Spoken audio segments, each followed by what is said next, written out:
The foreclosure notice was taped to the front door with bright orange paper. It fluttered in the cold November wind like a flag announcing defeat. For a long moment, Diane Carter simply stood there staring at it. The grocery bags hanging from her arms suddenly felt heavier than they should have. Milk, bread, coffee, a frozen dinner she wasn't even sure she wanted. Ordinary things. The kind of things people bought when they expected tomorrow to look like today. A passing car rolled through the quiet suburban street outside Cleveland, Ohio. Somewhere nearby, a dog barked. Life continued, but Diane's didn't. At 49 years old, she felt as if someone had quietly reached into her chest and unplugged the future. She slowly climbed the porch steps. The notice wasn't a surprise. Not really. The bank had sent letters, then emails, then phone calls. But reality always feels different when it's finally standing in front of you. She unlocked the door and stepped inside. The house was silent. Too silent.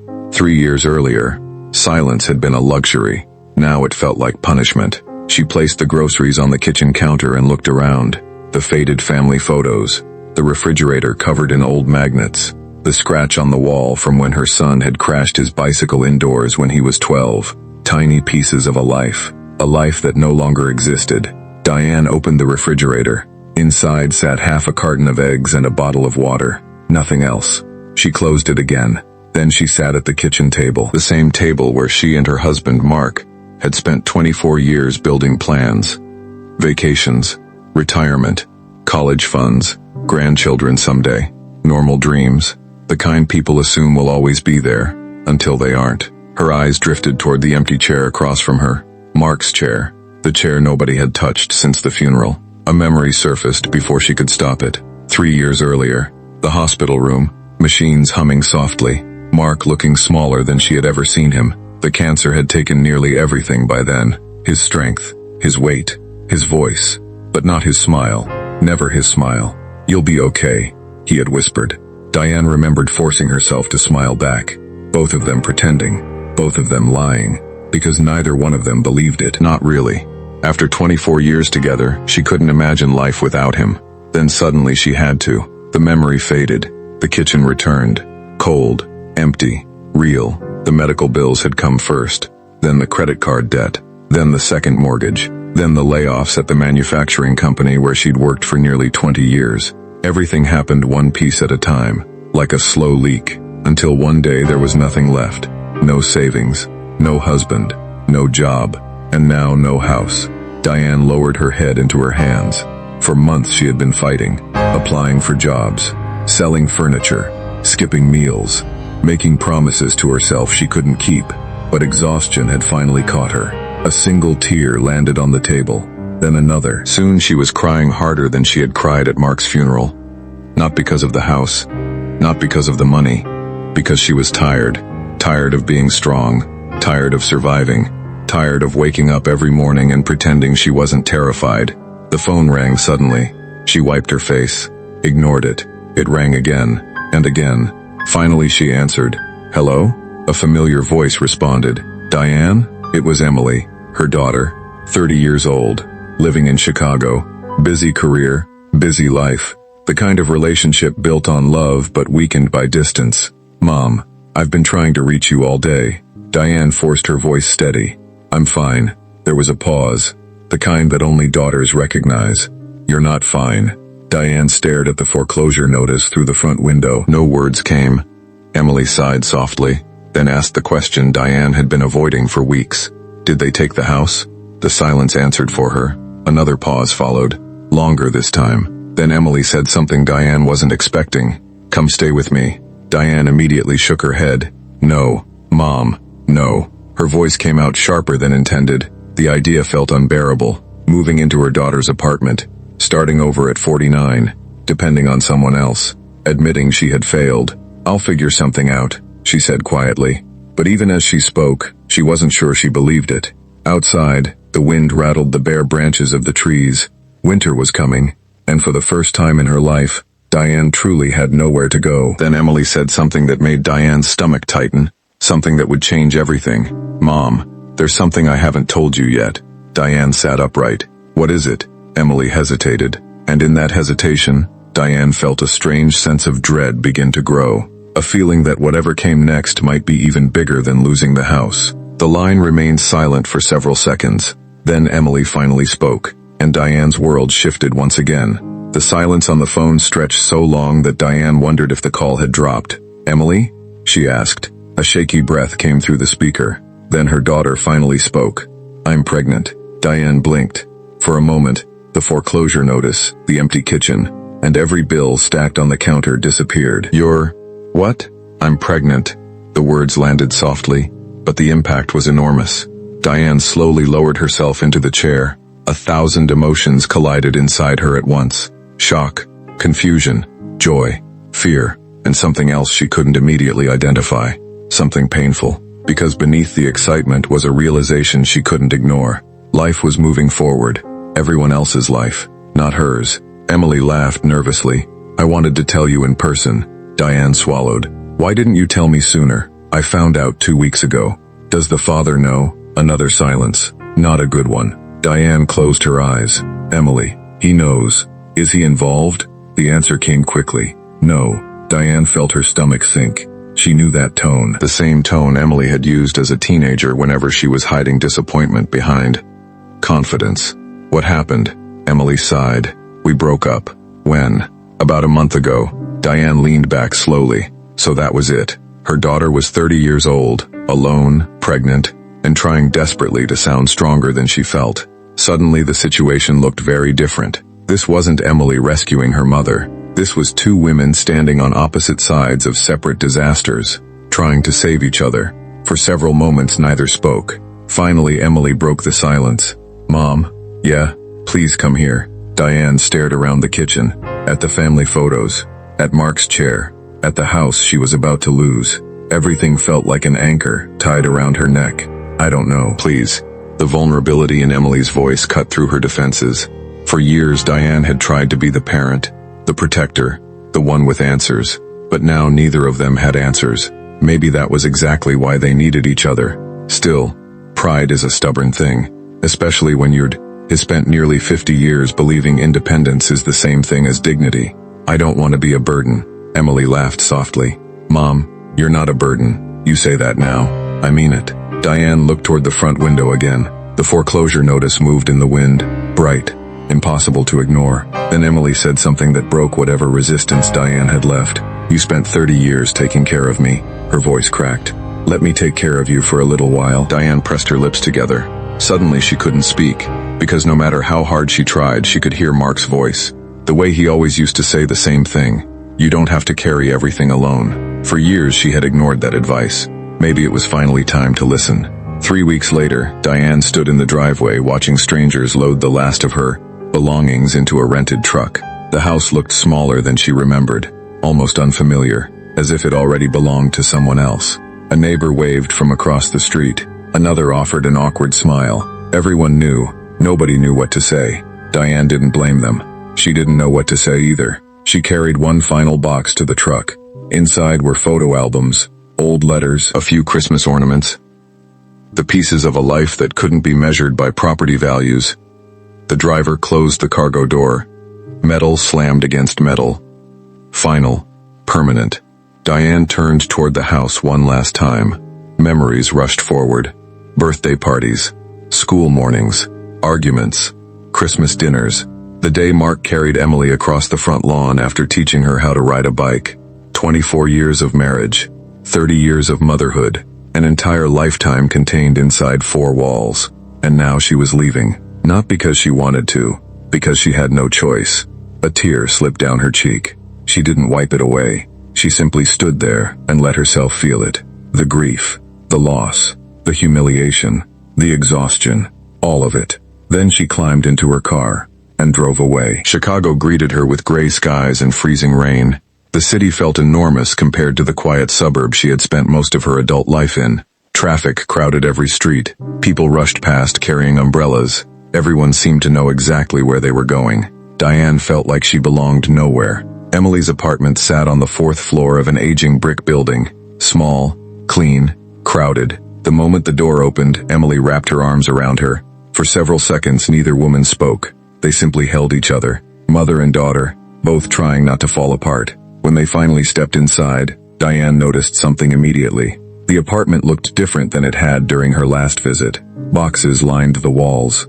Baby books sat on the coffee table. Tiny folded clothes rested on the couch. Evidence of a future that was already arriving. Then Diane noticed something else. A stack of overdue bills sitting beside the kitchen counter. Emily quickly moved them. Too quickly. And in that instant Diane understood. Her daughter wasn't doing nearly as well as she claimed. The realization settled heavily in her chest. Because for the first time she saw the truth. Neither of them had been honest. Not about money. Not about fear. Not about how close they both were to falling apart. And as Diane unpacked her suitcase in the spare room that night, she began to wonder something terrifying. What if starting over wasn't the hardest part? What if the hardest part was still coming? The first few weeks in Chicago felt like living in someone else's life. Every morning, Diane woke up disoriented.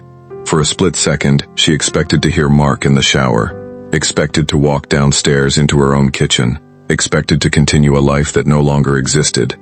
Instead, she opened her eyes to a small spare room with beige walls and a narrow window, overlooking an alley. Reality arrived quickly every morning, and it hurt every time. Chicago moved fast, too fast. People hurried down sidewalks with coffee cups in hand. Trains rattled overhead. Traffic never seemed to stop. Even the air felt different. Diane spent her days searching for work. She updated her resume, applied online, visited businesses, made phone calls, waited and waited. Most employers never responded. The ones who did often smiled politely before asking questions that all meant the same thing. Why should we hire someone your age? They never said it directly. They didn't have to. Diane could see it in their eyes. A woman approaching 50, out of work. No recent experience in the industries that were hiring. Not exactly what companies were looking for. One afternoon, she returned from another disappointing interview and found Emily sitting, alone at the kitchen table. Bills covered the surface. Utility notices, credit card statements, medical paperwork. The expression on Emily's face reminded Diane of someone trying to stop a leak with bare hands. The harder she worked, the worse it became. Emily quickly gathered the papers. Too late. Diane had already seen them. How bad is it? Diane asked. Emily forced a smile. It's fine. No, it isn't. Emily stared at the table. Silence filled the room. Then her shoulders dropped. The fight left her all at once. I don't know what I'm doing. The words came out barely above a whisper. Diane sat down across from her. For the first time since arriving, she saw not her daughter, not the successful professional Emily had become. She saw a frightened little girl, the same little girl who used to crawl into her parents' bed after nightmares. Emily rubbed her eyes. I thought everything would be different by now. Diane listened quietly. I thought I'd be married. Emily laughed bitterly. I thought I'd have a house. Another pause. I thought I'd have someone beside me when this happened. Diane reached across the table and squeezed her hand. Emily looked down. Tears filled her eyes. I'm scared, Mom. The admission seemed to cost her everything. And suddenly Diane realized something important. For months, maybe years, both of them had been pretending. Pretending to be okay. Pretending to be strong. Pretending they had control. But life had stripped those illusions away. Now all that remained was the truth. And the truth was simple. They were both terrified. A week later, Diane got a call. An interview. Administrative assistant position. Part-time. Modest pay. No benefits. Not glamorous. Not even close. But it was work. The office occupied part of an aging warehouse converted into business space near the river. When Diane arrived, she noticed immediately how young everyone looked. Employees in their 20s, early 30s, energetic, confident, connected to a world that often felt foreign to her. The hiring manager was a man named Tyler, 32 years old, friendly, professional, young enough to be her son. After reviewing her resume, he leaned back in his chair. You've got a lot of experience. Diane nodded.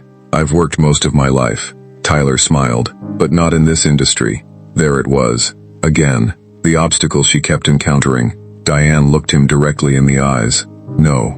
Then she paused. But I've spent 30 years solving problems, dealing with people, managing crises, handling deadlines, and figuring things out when nobody else could. Tyler listened. Diane continued. I may not know everything about your software. She smiled faintly. But I know how to work. The room grew quiet. Tyler looked at her for several moments. Then he smiled. A genuine smile, not a polite one. Something else. Respect. For the first time in months, Diane felt a tiny spark of confidence, a reminder of who she used to be. 3 days later, she got the job. The pay was lower than she'd hoped, far lower than what she'd earned years ago.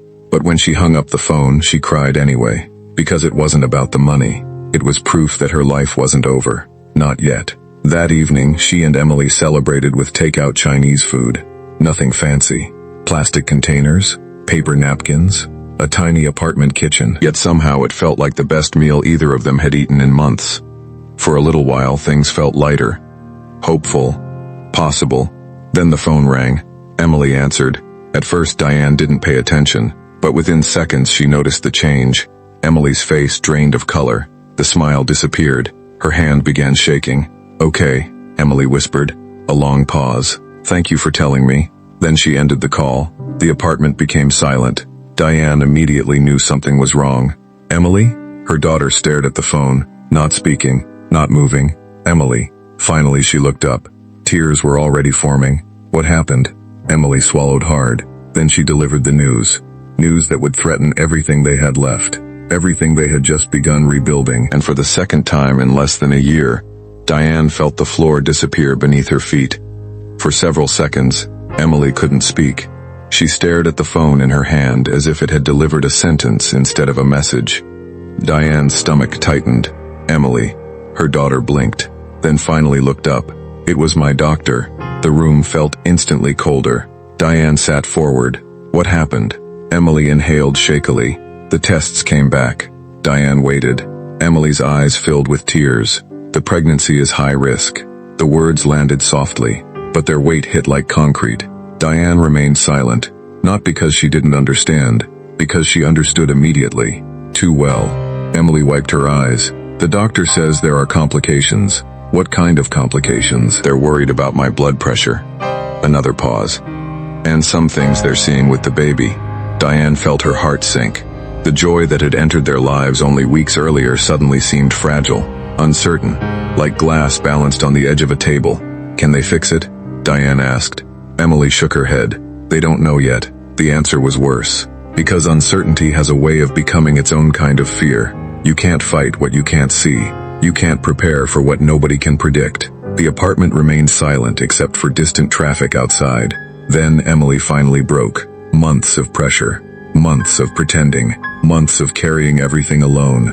The tears came all at once. Diane moved around the table and wrapped her arms around her daughter. Emily buried her face against her shoulder. And suddenly Diane wasn't thinking about foreclosure, or unemployment, or grief. She was thinking about one thing: protecting her child, no matter how old that child became. The following weeks revolved around doctor's appointments, specialists, blood tests, ultrasounds, waiting rooms, more waiting rooms. The uncertainty followed them everywhere. Some days brought good news, other days brought concern. Neither woman knew what to believe anymore. The emotional exhaustion became relentless. Meanwhile, Diane started her new job. The work wasn't difficult. Scheduling, emails, paperwork, answering phones. But starting over at 49 came with challenges she hadn't expected. Everyone was younger, faster, more familiar with technology. Sometimes she felt invisible. Other times she felt ancient. One afternoon she overheard 2 employees talking near the break room. They didn't realize she could hear them. "She's nice." "Yeah." A pause. Then the second voice lowered. "Kind of sad though." Diane stopped walking.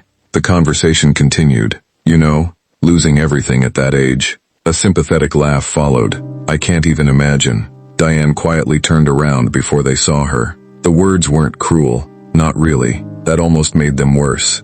Because they were true. For the rest of the afternoon, those words followed her. Losing everything at that age. As if her life had already been decided. As if she belonged in a category. A cautionary tale. Someone whose best years existed only in the past. That evening she sat alone in the apartment after Emily had gone to bed. Rain tapped softly against the windows. Chicago lights glowed outside. Diane found herself staring at an old photo album, one she had brought from Cleveland. Page after page revealed pieces of another life. There was Mark, holding Emily as a baby. Mark grilling burgers in the backyard. Mark teaching Emily how to drive. Mark laughing, always laughing. Diane stopped on one photograph. It had been taken 25 years earlier, the day she and Mark bought their first house. They looked exhausted, happy, young, invincible, the way people often look before life teaches them otherwise. She touched the photograph gently. Then something unexpected happened. For the first time in years, she felt angry. Not sad, not heartbroken. Angry. Angry at cancer. Angry at debt.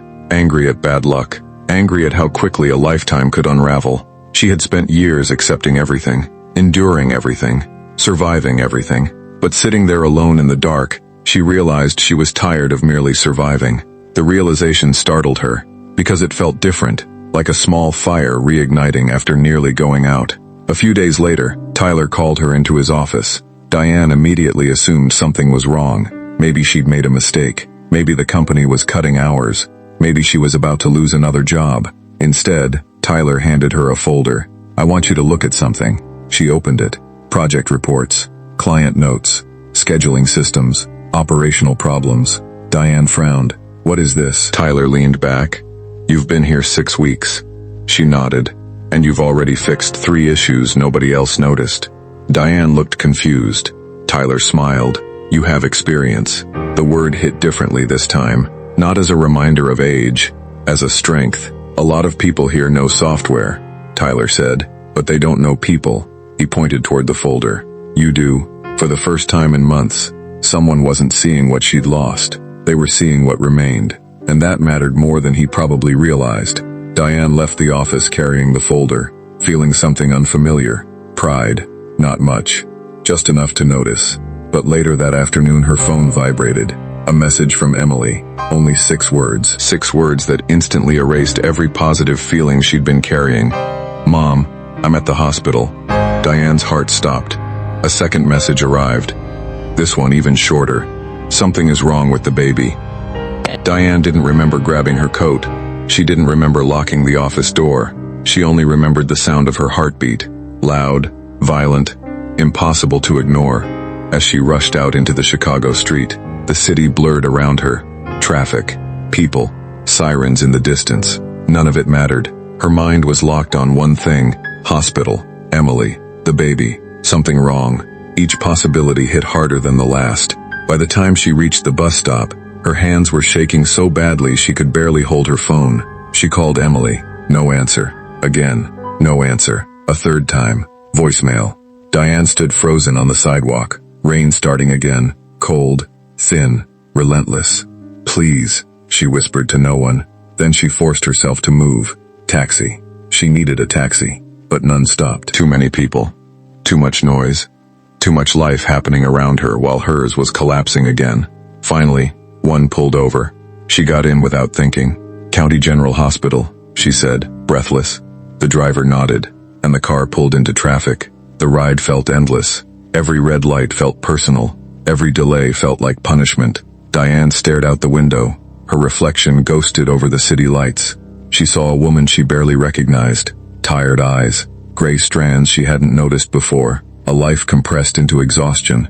Her phone vibrated again. Emily. This time she answered immediately. "Mom?" Emily's voice was shaking. "I'm here," Diane said quickly. "I'm coming. I'm on my way." A pause. Then Emily whispered, "They're taking me into surgery prep." Diane's chest tightened. "Surgery? Mom." They said the baby's heart rate dropped. Silence exploded inside Diane's mind. The words didn't feel real. They felt like something you hear in other people's lives. Not yours. Not your daughter's. Not your grandchild's. "I'm almost there," Diane said, forcing control into her voice. But her hands betrayed her. Shaking. Cold. Useless. Emily's voice cracked. "I'm scared." That was it. That was the sentence that broke Diane completely. Not fear for herself, but hearing her daughter say it. Diane closed her eyes. "You listen to me," she said firmly, surprising even herself. "You are not alone. Do you hear me?" A shaky breath on the other end. "I hear you. I'm right outside your door in my mind," Diane said. "You don't face anything without me." Silence. Then Emily whispered, "Okay." The call ended. Diane stared at her phone as if it had just stolen something from her. The taxi turned onto the hospital street. Bright lights. Emergency entrance. People rushing in and out like the world didn't stop for anyone's pain. Diane paid the driver and ran. Inside the hospital, everything smelled like antiseptic and fear. She moved through corridors she didn't understand, asked nurses, got redirected, ran again. Her voice broke, asking for Emily Carter. Finally, a nurse pointed her toward a restricted wing, ICU adjacent maternity unit. The words barely registered. Diane pushed through the doors, and then she saw her, Emily sitting upright in a hospital bed, wired to monitors, hair pulled back, face pale. Too pale. For a moment, Diane couldn't breathe. Emily looked up. "Mom." Diane crossed the room in seconds and took her daughter's hand. "I'm here." Emily squeezed her hand tightly. "I didn't know what to do," Emily whispered. "You did the only thing you could," Diane said. A doctor entered the room, middle-aged, calm voice, careful eyes. "Mrs. Carter?" Diane turned immediately. "Yes." He looked at both of them. "We've stabilized Emily for now." A pause. "But we need to act quickly." Diane felt her body go rigid. "What does that mean?" The doctor exhaled slowly. "The baby is in distress. We may need an emergency delivery." The room went silent. Emily's grip tightened painfully on Diane's hand. "Is it going to survive?" Emily asked, barely audible. The doctor hesitated, and that hesitation said everything. "I can't promise that," he said honestly. Diane felt something inside her crack, not break, crack, like ice under pressure. Emily started crying quietly. Diane pulled her closer, and in that moment she realized something terrifying. All their losses, the house, the money, the stability, none of it compared to this. Nothing else mattered anymore. Just this room, this bed, this fragile life hanging in uncertainty. The doctor stepped back. "We're preparing the team." He looked at Emily. "You're not alone. We're going to do everything we can." Then he left, leaving silence behind. Emily buried her face in her hands. "I can't lose this baby," she whispered. Diane held her tightly. "I know," she said, but deep down she didn't know anything anymore. Only fear, and time, and the unbearable waiting that comes right before everything changes. The waiting room outside labor and delivery felt like a different universe. Diane sat in a plastic chair that had been designed for no comfort at all. Emily had been taken inside minutes ago, or maybe hours ago. Time didn't behave normally in hospitals. It stretched, collapsed, stopped making sense. Diane stared at the closed doors across the hall. Every time they opened, her body reacted before her mind did. A nurse walked out, not Emily. A doctor passed by, not Emily. A stretcher rolled through, not Emily. Each moment added another layer of tension, until it felt like she couldn't breathe properly anymore. She tried calling Mark's memory back, the way he used to calm her, the way he used to say things would work out. But for the first time, even that memory felt distant, unreliable, because life had already proven how easily "it will be okay" could become a lie. Her phone vibrated again. She almost didn't look. Another message from Tyler at work. "Take the time you need. We've got things covered." Simple, professional, kind, but it felt like it belonged to another world entirely. A world where spreadsheets mattered, where deadlines mattered, where life continued normally. Diane locked the phone and dropped it into her bag. Nothing outside this hospital existed anymore. 2 hours passed, then 3. At some point, Diane stopped sitting and started pacing, back and forth, until her legs ached, and her thoughts became nothing but fragments. What if something went wrong? What if the baby didn't make it? What if Emily blamed herself forever? What if... The doors opened. Diane froze. A nurse stepped out. Her expression was controlled, careful, the kind of face trained to hold emotion back. "Mrs. Carter?" Diane moved immediately. "Yes. Emily is stable," the nurse said gently. Relief hit Diane so fast she almost collapsed. "And the baby?" A pause. "Too long. Then, we delivered the baby." Diane's heart slammed. "Is it? Please follow me." That was not an answer. It was a warning. Diane walked so fast she almost ran into the nurse. They moved through a corridor, then another set of doors. "NICU, Neonatal Intensive Care Unit." The words flashed across signs like something carved into reality. The nurse stopped in front of a large glass wall, and Diane saw it. A tiny incubator, wires, monitors, a baby so small it looked impossible. For a moment, she couldn't process it. "That's mine?" she whispered. The nurse nodded. "It's your grandson." Diane pressed a hand to her mouth. The baby was fighting. Even from a distance she could see it. Tiny chest rising and falling, monitors blinking constantly, beeping, fragile life measured in numbers. It was an emergency delivery, the nurse said softly. He's early, very early. How early? 30 weeks. Diane closed her eyes. Too early. Way too early. The nurse continued carefully. He's alive, but he's critical. The next 48 hours are very important. Diane nodded slowly, though she barely heard her. All she could see was that tiny body inside the incubator, fighting a battle it didn't understand. A battle no one should have to start so soon. Emily was moved into recovery. When Diane entered the room, her daughter looked broken in a different way. Not just physically, emotionally, like something inside her had been rewritten. Did he survive? Emily asked immediately. Diane sat beside her and took her hand. Yes. Emily let out a trembling breath. But Diane didn't lie. He's in the NICU. Emily stared at the ceiling. Tears rolled silently down her face. I did everything right, she whispered. Diane shook her head immediately. No. Emily turned her head slightly. Diane squeezed her hand. You didn't do anything wrong. A pause. But I should have been stronger, Emily said. Diane's voice hardened slightly. No one is strong enough for everything life throws at them. Emily closed her eyes. Silence filled the room again. But this silence was different. Not empty. Just exhausted. That night, Diane found herself standing alone in the NICU hallway, watching through glass, unable to touch, unable to help, only able to witness.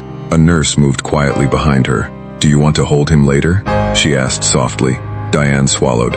If he's stable enough, the nurse nodded. Then maybe tomorrow.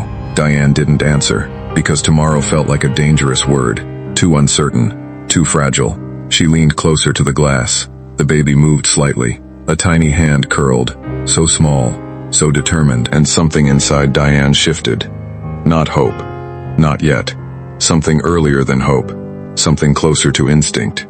The realization that this life, this fragile, fighting life, was still here. Still trying.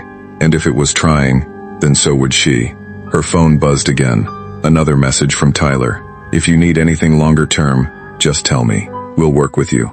Diane stared at it for a long time, then looked back at the incubator, at the baby, at the fight happening inside that glass box. And for the first time since everything began falling apart, she wasn't thinking about what she had lost. She was thinking about what still remained. The next morning didn't feel like morning. It felt like a continuation of the same long night that had started 3 days ago. Diane hadn't slept. Not properly. Not even close. She sat in the NICU waiting area with a paper cup of coffee that had gone cold an hour ago. Her body was present. Her mind wasn't. Every few minutes she stood up, walked to the glass, and checked the incubator. Still there.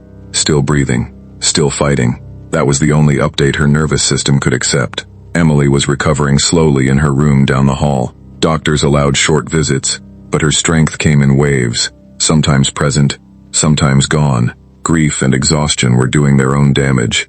Diane understood that kind of exhaustion now, the kind that lives in your bones. A nurse approached her quietly. Mrs. Carter? Diane looked up immediately. Yes? He's more stable this morning. Diane felt her shoulders loosen for the first time in days. Can I hold him? She asked. The nurse hesitated just slightly. Not yet, but soon. Soon. That word again. Diane nodded anyway. It was better than no. Later that afternoon, Emily insisted on being wheeled to the NICU. I need to see him, she said firmly. Diane tried to argue, but Emily's expression stopped her. It wasn't stubbornness.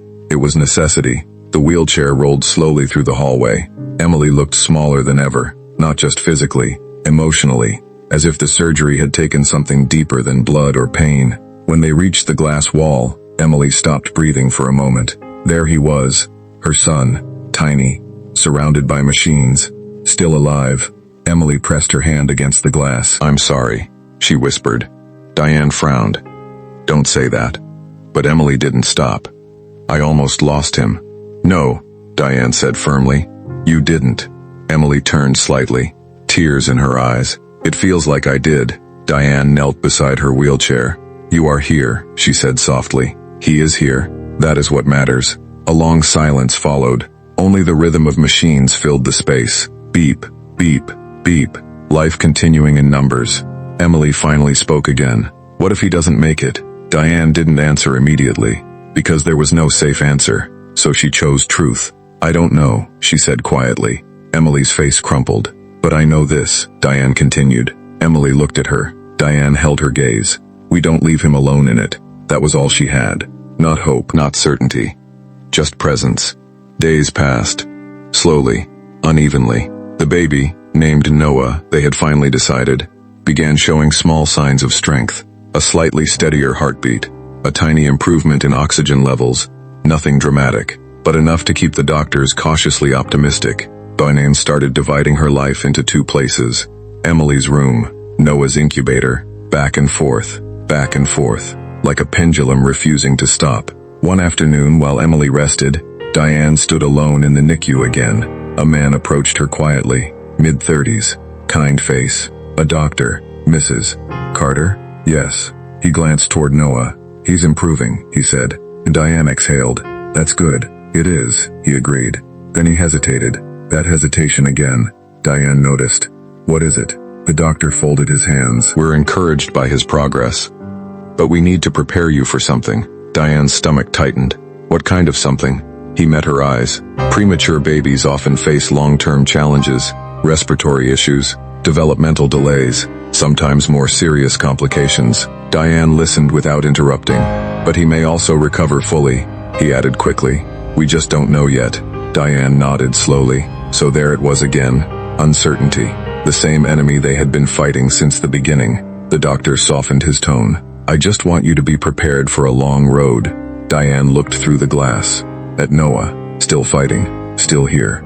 I think we've already started that road, she said quietly. The doctor nodded, then left her alone. That evening, Diane returned to Emily's room. Emily was awake, watching the ceiling, thinking. Tyler called me, Diane said suddenly. Emily turned her head. What? At work. Emily frowned. You answered? Diane nodded. Emily looked confused. You should be here. I am here, Diane said calmly. But I also need to keep working. Emily was quiet for a moment, then nodded slowly. I don't want to be a burden, she whispered. Diane sighed. You're not a burden. A pause. Then Emily said something that hit deeper than she probably intended. Everything I touch falls apart. Diane stood still. No, she said firmly. Emily didn't respond. Diane walked to her and sat down beside the bed. Listen to me, she said. Emily finally looked at her. You are not the reason anything fell apart. Emily's eyes filled. Diane continued. Life didn't ask permission before it got hard. Silence. Then Emily whispered, I'm tired, Mom. Diane nodded. I know. And for the first time there was no fixing, no solution, only shared exhaustion. Two women sitting in the same room, holding the same kind of fear. And somewhere down the hall, a tiny baby continued fighting for every breath. That night, Diane stood alone again in front of the incubator. Noah moved slightly. His fingers curled. Diane placed her hand on the glass, and for the first time she spoke to him softly. I don't know what kind of world you're coming into, she whispered. Her voice cracked slightly. But I'm here. A pause. And I'm not going anywhere. The monitors beeped steadily. And in that moment, something inside Diane shifted again. Not hope, not peace, but responsibility. Something stronger than emotion. Something that didn't fade when things got hard. She wasn't just surviving anymore. She was staying. The NICU never truly became familiar. No matter how many times Diane walked those halls, it still felt like stepping into a world that didn't belong to ordinary life. Machines, soft alarms, doctors speaking in controlled tones that tried to hide urgency, and behind the glass, Noah, still small, still fragile, but no longer the same as he had been on day one. He was stronger now, not safe, not out of danger, but stronger. That difference mattered more than anyone outside this room could understand. Diane stood watching him early that morning when a nurse approached. Good news, she said gently. Diane turned quickly. He's breathing more consistently on his own, the nurse explained. A pause. We're lowering support again today. Diane felt something inside her loosen, carefully, like a door cracking open after being sealed for too long. Can I hold him now? She asked. The nurse smiled slightly. Yes, today we think so. Diane's throat tightened. She didn't trust her voice enough to respond. She just nodded. When the moment finally came, everything slowed down. A nurse carefully lifted Noah from the incubator. Wires shifted. Monitors adjusted. Tiny movements. Delicate precision. Diane stepped forward instinctively. Ready? The nurse asked. Diane nodded, but she didn't feel ready. She felt terrified, not of dropping him, not of hurting him, but of realizing how real he was. They placed Noah into her arms, and the world stopped. He was lighter than anything she had ever held, fragile beyond logic, warm, alive. Diane froze for a moment, afraid even her breath might disturb him. Then something inside her broke open, not loudly, not dramatically, quietly, like something long held under pressure finally finding space. Her eyes filled instantly. "Oh my God," she whispered. Emily, sitting nearby in a wheelchair, covered her mouth. Tears streamed down her face. "That's my son," she said softly. Diane nodded. "Yes," she said. Her voice shook. "Your son." Noah moved slightly. A tiny sound. Nothing important medically, everything important emotionally. Diane held him closer. Not tighter, just closer. As if instinct itself was taking over now. A nurse watched quietly from the side. "He likes being held," she said gently. Diane gave a small, broken laugh. "I think I do too." Later that evening, Emily was discharged from the hospital. Not healed, not fully recovered, but stable enough to go home. The ride back to the apartment felt different than the ride to the hospital weeks earlier. Then, everything had been uncertainty. Now, it was something else. Still uncertain, but no longer collapsing. Emily rested her head against the window. "Mom," she said quietly. "Yeah? I don't know how to do this." Diane glanced at her daughter. "I don't either," she admitted. A pause, then Emily gave a faint, tired smile. "That's not very comforting." Diane nodded. "I know." Then she added, "But we'll learn." Weeks passed again. Slowly, carefully, Noah gained weight. Small improvements stacked on top of each other like fragile bricks. Every milestone felt like a victory no one outside understood. The first full bottle. The first time he maintained oxygen levels without assistance. The first time a doctor used the word hope without hesitation. One afternoon, Tyler called Diane into his office again. She expected trouble. Instead, he slid a document across the desk. "What is this?" she asked. "A promotion offer," he said simply. Diane blinked. I've only been here a few months." Tyler shook his head. "You've been holding this place together longer than half the staff." A pause. "And honestly, you're the only one who actually sees problems before they become disasters." Diane stared at the paper. Promotion. Better pay. More responsibility. A future. Tyler leaned forward slightly. "You said you were starting over." Diane looked up. "I am." He nodded. "Then this is part of it." That night Diane returned to the NICU alone. Emily was resting. Noah was sleeping. The room was quiet in a way that felt almost sacred. She stood in front of the incubator one last time before they would likely move him out soon. She placed her hand gently against the glass. "You fought," she whispered. A pause. "So did we." She thought about everything. The house in Ohio. The foreclosure notice. The job rejection. The fear in Emily's eyes. The nights that felt endless. And now this. A small life that refused to give up. And two women who had learned how to stand again after breaking. Diane smiled faintly through tired eyes. "Not bad for starting from zero," she whispered. Behind her, Emily appeared in the doorway. She didn't say anything, just watched. After a moment, she walked over and stood beside her mother. Together, they looked at Noah, silently.